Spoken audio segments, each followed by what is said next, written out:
안녕하세요 여러분, 얼반 미니스트리 채널입니다.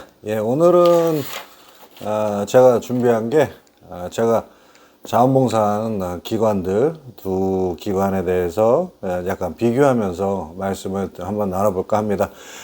개인적으로는 그 두 기관에서 일한 기관들이 되게 좋았어요. 영어를 잘 못할 때였음에도 불구하고 전체적으로 분위기가 따뜻하고 한국에서는 쉽게 접할 수 없는 그런 경험들을 많이 하고, 새로운 미국 문화에 대한 경험도 했지만 이제 청소년들 트러블드 유스, 문제 있는 청소년들의 어떤 생활이라든가 아니면 그들의 경향, 아니면 그 학생들, 청소년들의 댐댐이 개인적인 만남들을 여러 가지 가질 수 있었습니다. 그래서 굉장히 좋은 시간이었고, 여러 가지 복잡한 개인 사정이나 뭐 여러 가지 경제 사정, 여러 가지 이유 때문에 그 일을 자원봉사를 계속할 수는 없었지만 지금도 이제 그때 만났던 친구들이나 이렇게 학생들을 생각을 합니다. 근데 미국 내 지난번에 말씀드렸다시피 이제 개인 사생활 보호에 대한 히파라는 그런 법 때문에 제가 이제 그 자원봉사를 간둔 이후에 뭐 학생들하고 뭐 개인적으로 접촉한다거나 만난다거나 할 수가 없어요. 그래서 만나지를 못했지만 지금도 이제 그 학생들이 나고 그리고 그럴 때면 굉장히 좋은 기억들, 좋은 추억들로 제 머릿속이나 마음이 좀 따뜻해지는 그런 경험들이었습니다. 제가 일한 기관은 두 곳이었는데, 첫 번째는 지난번에 잠깐 설명을 드렸던 적이 있어요. 크로스로드라고 그래서 마약이나 알코올 같은 중독자들을 치료하는 기관입니다. 그 기관에 이제 한쪽에 성인들이 있는 곳이 있고 한쪽에 청소년들이 치료받는 그런 기관이 있어요. 그런 건물이 이렇게 구분이 돼서 그런 어떤 파트가 있습니다. 그래서 제가 자원봉사했던 곳은 그 청소년 사이드, 유스 사이드에서 일을 했고, 다른 곳은 이제 오크밸리 센터라고 그래서 이게 프라이빗 스쿨이에요. 학교인데, 주로 이제 퍼블릭 스쿨에서 적응을 못하거나 아니면 어떤 문제를 일으켜서 거기서 보통의 학교 환경에서는 학업을 잘 이어가지 못하는 그런 친구들을 대상으로 하는 그런 학교였습니다. 그래서 두 기관의 성격이 조금 다릅니다. 왜냐하면 이제 크로스로드 같은 경우에는 아이들이 왜 오느냐, 법원 명령에 의해서 치료를 판사한테 이제 판결을 받고 오는 거예요. 그리고 이곳은 레지던셜입니다. 레지던셜이란 말은 뭐냐면 거기서 먹고 자고 기숙하면서 거기서 생활을 하게 돼 있어요. 오크밸리 센터는 그렇지는 않습니다. 법원 명령이라 뭐 그런 건 아닌데, 주로 어떤 아이들이 오냐면 여러 가지 심리적인 문제를 갖고 있는 아이들, 아니면 공격 성향을 보인다거나 아니면 물리적으로 폭력을 행사했다거나 하는 아이들이 오게 됩니다. 그래서 전체적으로 볼 때는 이제 접근도 차이가 나죠. 그래서 크로스로드 같은 경우는 뭐가 제일 먼저 나오겠습니까? 중독에 대한 중독 치료를 먼저 하게 됩니다. 오크밸리 센터는 중독 치료가 아니라 뭘 하게 돼요? 심리 치료와 사회 적응 훈련을 주로 하게 돼요. 그래서 아이들의 어떤 공격성이나 그런 것들, 아니면 뭐 심리적인 어떤 폐쇄성이라든가 아니면 심리적인 문제로 인한 어떤 여러 가지 것들을 이제 치료를 하게 됩니다. 양쪽 기관 다 아이들 교육을 하는 그런 교육 시스템이 있기 때문에 GED, 검정고시죠. 검정고시 패스 학력에 자격을 주어져요. 그리고 둘 다 재미있는 거, 한국하고 조금 다른 건데, GED를 패스했어도 이제 어떤 고등학교의 졸업장이 필요하다 할 경우에 페어팩스 카운티 내에 있는 퍼블릭 스쿨의 졸업장을 주게 돼요.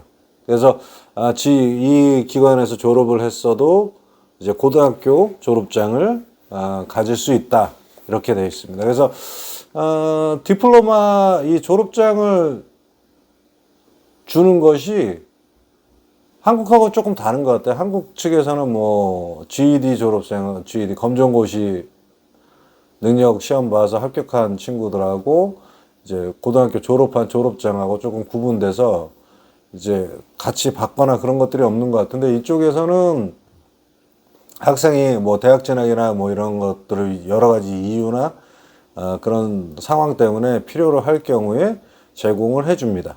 양쪽 기관들이 다 그렇게 하고요.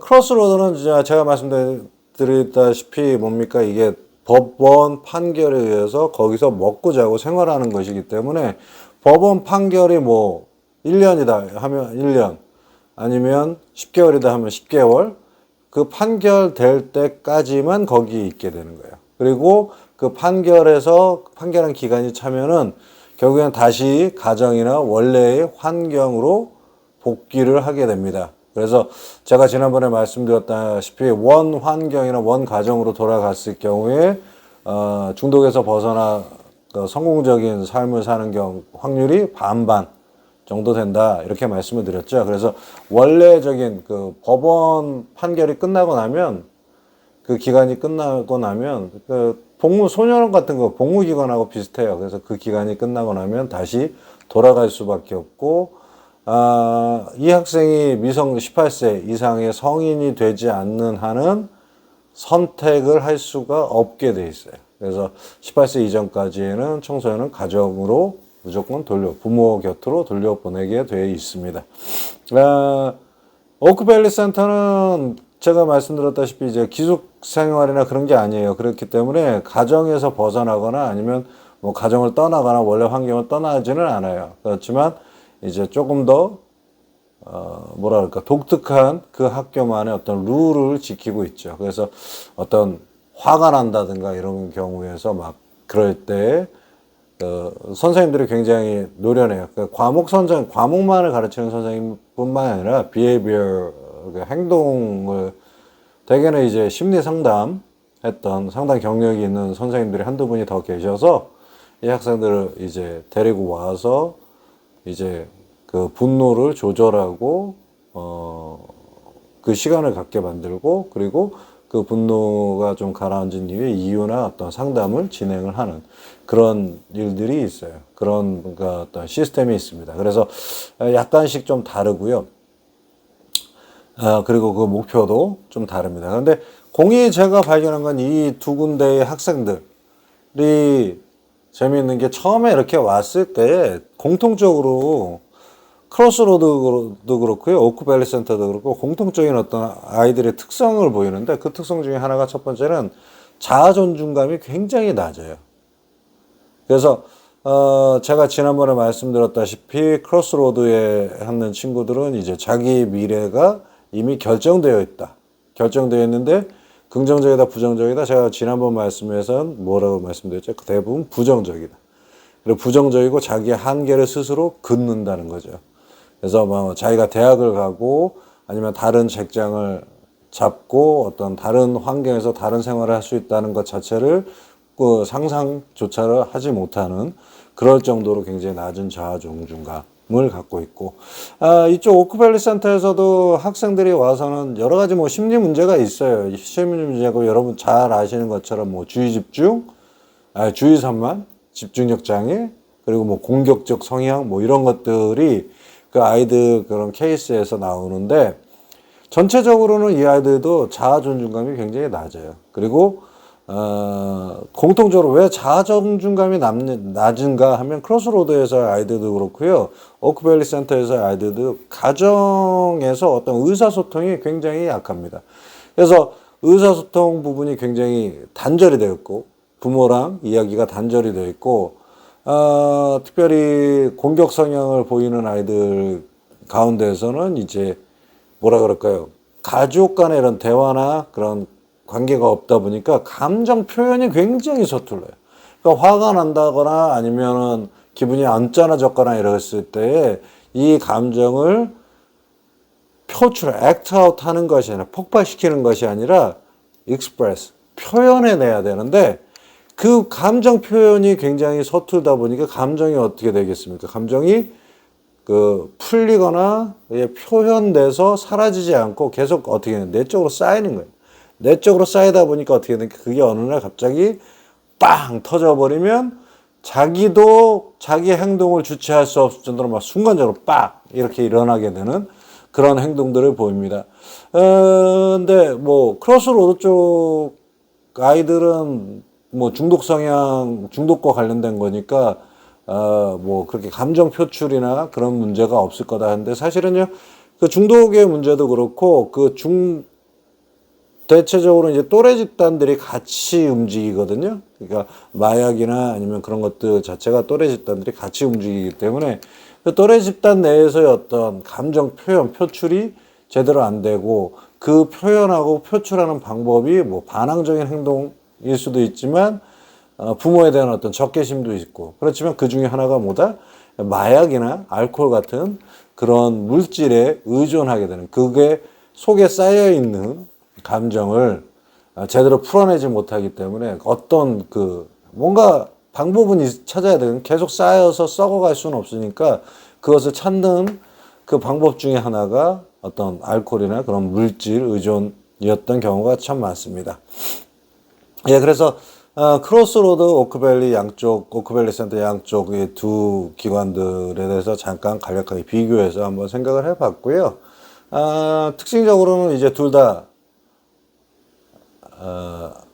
그 페어팩스 카운티에서 운영을 합니다. 그리고 페어팩스 카운티에서 운영하는 만큼 거기에서 뭐 치료를 받는다거나 그럴 때 어떤 비용 자체를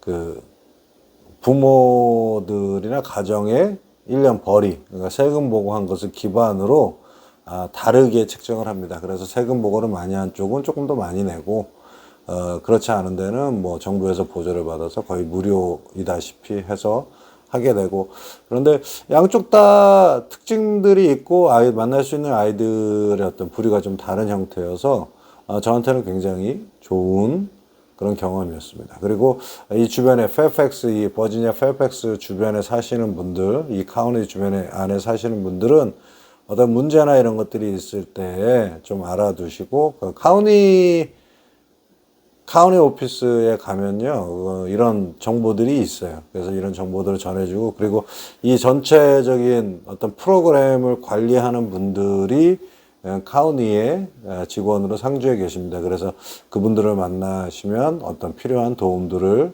그분들이 연결을 해줄 수 있고 또 찾아줄 수 있습니다. 그래서 필요하신 분들은 그렇게 생각을 좀 하시면 되겠고, 그리고 이제 아이들 자원봉사도 마찬가지예요. 자원봉사도 이제 카운티를 통해서 이렇게 하실 수 있고 오크밸리 센터는 개인 프라이빗 스쿨이기 때문에 꼭 카운티를 거치지 않으셔도 돼요. 거치지 않으셔도 되는데 뭐 거기서도 이제 소셜 워커나 이제 상담가들이 상담하시는 분들이 계셔서 여러 가지 도움을 받으실 수 있고요. 그리고 뭐 오크밸리 센터 같은 경우에는 그래서 뭐랄까 프라이빗한 어떤 그런 시스템들이 조금 있습니다. 보다 좀 안전하고 그러면서도 좀 더 건강한 심리와 건강한 주변 환경 속에서 자라날 수 있게 어떤 그런 경험들 그리고 체계적인 상담들이 이루어지고 있다.